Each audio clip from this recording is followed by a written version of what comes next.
क्या आपको पता है शेर और चित्ते को अपने धारदार कांटों से घायल कर देने वाली पोर्क्यूपाइन कभी अपने ही बच्चों को घायल क्यों नहीं करती, या कभी उसके बच्चे अपनी ही मां को कांटे क्यों नहीं मार देते? और साही के ये कांटे शरीर से गिरने के बाद कभी वापस उगते हैं?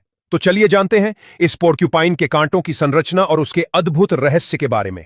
आमतौर पर पोर्क्यूपाइन की जीवन यात्रा जन्म से लेकर मृत्यु तक एक दिलचस्प और संघर्षपूर्ण यात्रा है। एक मादा साही यानी पोर्क्यूपाइन एक बार में एक ही बच्चा पैदा करती है।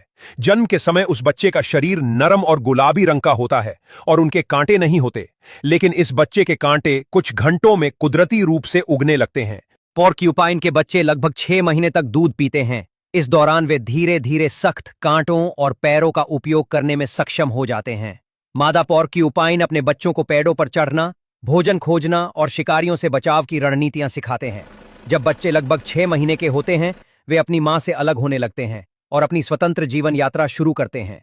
छोटा पोर्क्यूपाइन लगभग 2-3 साल की उम्र में युवा बन जाता है और उनकी प्रजनन क्षमता शुरू हो जाती है। यह समय वो अपने परिवार को बढ़ाने के लिए साथी ढूंढते हैं। प्रजनन के मौसम के दौरान नर पोर्क्यूपाइन मादा की खोज में रहते हैं। नर अपनी मौजूदगी का एहसास मादा को अपनी गंध से कराते हैं। जब मादा और नर पोर्क्यूपाइन के बीच प्रजनन होता है तो उसे युग्मन कहा जाता है। यह युग्मन की प्रक्रिया अन्य जानवरों के मुकाबले बहुत धीरे धीरे और सावधानी से होती है, क्योंकि दोनों के शरीर पर कांटे होते हैं जो युग्मन के दौरान बहुत खतरनाक हो सकते हैं। ये युग्मन सामान्य रूप से कुछ घंटों चलता है या फिर पूरी रात भी चलता है। इसके बाद गर्भधारण की प्रक्रिया शुरू होती है।